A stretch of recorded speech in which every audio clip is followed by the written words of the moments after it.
Los periodistas.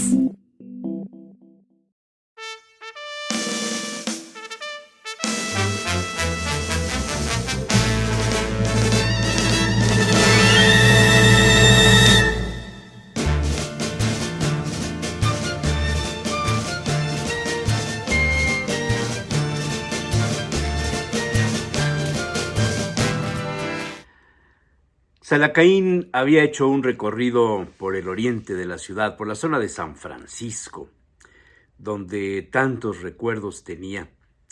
Sin marcarse rumbo fijo, definido, fue paseando hasta toparse con la famosa Capillita de Dolores. Una singular iglesia rodeada, abrazada por un edificio de departamentos intocable, pues cuando no existían leyes de protección al patrimonio edificado del centro histórico, se hicieron un sinnúmero de construcciones alterando el paisaje urbano. El edificio, decían, era propiedad de un importante textilero metido a político y por tanto intocable. En la década de los 60 del siglo pasado, cuando se empezaron las obras del entubamiento del río de San Francisco, con lo cual el impacto en los barrios aledaños fue notable, sobre todo en asuntos gastronómicos.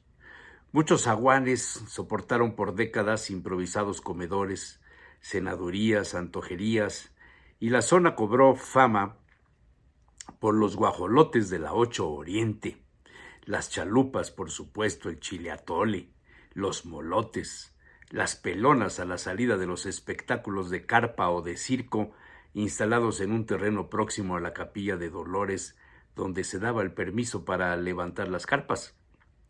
Además, sobre la 12 Oriente sigue estando, el convento de las Agustinas, de claustro, donde además de enseñar el catecismo se hacían las compras sábados y domingos de la cantidad de dulces conventuales elaborados por las monjas.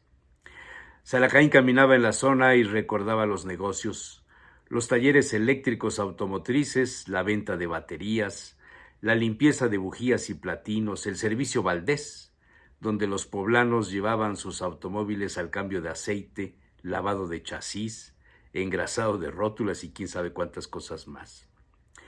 Aquella mañana le había llegado a Salacaín una noticia y quizá el móvil de ese paseo. Se conmemoraban 107 años de la aparición del primer supermercado en el mundo. La idea se le debe a un señor llamado Clarence Saunders, quien descubrió una oportunidad de hacer negocio sin empleados de mostrador a través de un concepto hasta entonces no practicado, desconocido, por tanto novedoso. Se le llamó self-service, traducido en algo así como sírvase usted mismo.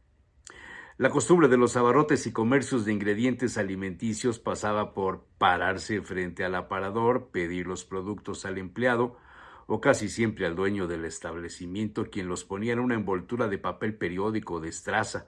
No se usaban las bolsas de plástico. El supermercado vino a revolucionar el sistema de abasto familiar. La cadena de Saunders se llamó Piggly Wiggly, y además de permitir la compra directa en los anaqueles, ofrecía el precio impreso en cada uno de los productos.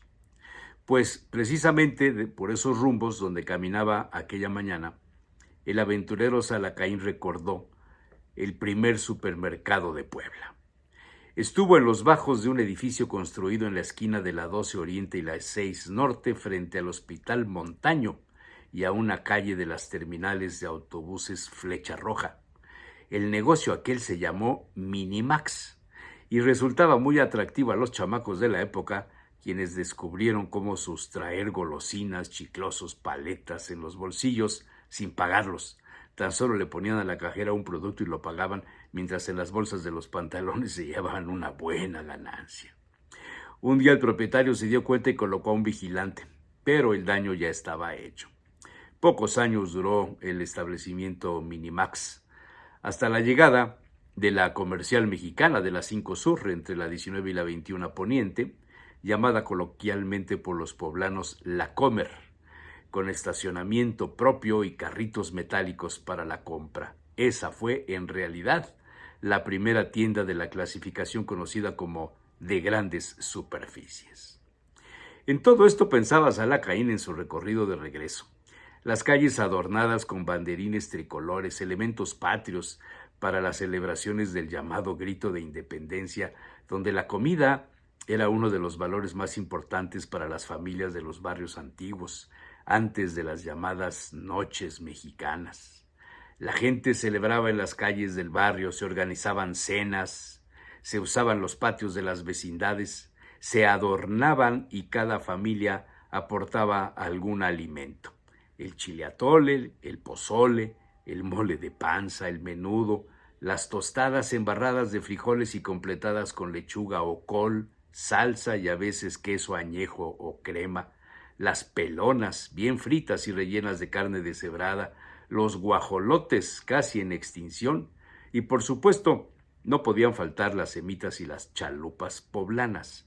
Así les decían antes, cuando en México se conocían como chalupas a otros antojitos parecidos quizá de algunos estados del centro del país.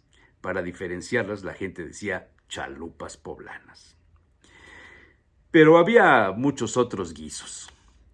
Se preparaban para el día siguiente del grito. El 16 se organizaban comidas después del desfile y entonces pasaban algunos platillos propios de la cocina poblana de mediados del siglo XX, hoy quizá desaparecidos o alterados. Salacaín guardaba entre su colección de recetarios poblanos uno, editado por Gómez Hermanos Editores, y le dedicaba un apartado específico a lo mejor de la cocina poblana. Se leía en la portada esa frase. En sus páginas se podían leer recetas para elaborar tostadas de tinga poblana con carne de lomo de cerdo deshebrada, tostaditas de pata con pata de res, zanahorias, cebolla picada, lechuga también picada, chiles en vinagre y orégano molido. Los chorizos en salsa verde merecían puntuación especial. Se pedían chorizos frescos, tomates grandes, ajo, chiles serranos, cilantro y alguna recomendación para espesar la salsa. El cerdo era el principal invitado en estas páginas. Había una receta de lomo adobado, otra de costillas de cerdo ahumadas, carne de cerdo en adobo donde el chile pasilla se mezclaba con el ancho y se salpicaba con clavos de olor. También había recetas con requerimientos más especiales, más elaborados, como la pierna de cerdo enchilada, el lomo enchilado o los llamados lomitos poblanos, donde además del cerdo hacía su aparición el pulque, las aceitunas y el aguacate. El mole de olla con carne y costillas de cerdo, ejotes, una pieza de pollo y chiles chipotles, o el llamado mole de pancita, con panza de res, chiles mulatos y anchos, pimientos, garbanzos. ¡Uf! Vaya recuerdos, Salacaín salivó. Junto del mole de olla estaba otra receta inolvidable, el menudo en mole. Ahí los chorizos bailaban dentro de la cazuela con el menudo, el epazote y el mole poblano. Todo un manjar, por desgracia en extinción. En fin, buenos recuerdos de la cocina de la patria chica, la poblana, la de antes, cuando el metate y el molcajete no habían sido desplazados por la licuadora o los robots de cocina. Pero esa es otra historia.